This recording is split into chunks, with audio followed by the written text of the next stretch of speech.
গাঁটছড়ার বহুদিন পর ফের এক ফ্রেমে রাহুল দ্যুতি ওরফে অনিন্দ্য শ্রীমা।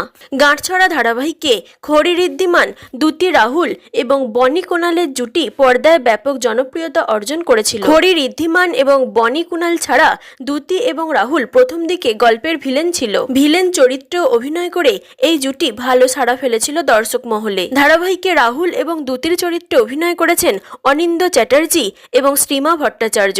এই ধারাবাহিকের পর তাদের এখনো পর্যন্ত অন্য কোনো ধারাবাহিকে দেখা যায়নি। তবে গাঁটছড়া ধারাবাহিকে জুটিদের মধ্যে আলাদা বন্ডিং ছিল, একে অপরের ভালো বন্ধু ছিল তারা। অনস্ক্রিনের বাইরেও তারা একসঙ্গে সকলে সময় কাটাতেন। বহুদিন পর আবার এক ফ্রেমে ধরা দিলেন রাহুল দ্যুতি ওরফে অনিন্দ্য শ্রীমা। সেই ছবি পোস্ট করে অনিন্দ্য লেখেন, just Rahul Dyuti things. Comment বক্সে শ্রীমা লেখেন, সিংহরায় জুয়েলারি তো আমাদের হলো না। এক নেটিজেন তাদের এক ফ্রেমে দেখে জানান, নস্টালজিয়া গাঁটছড়া।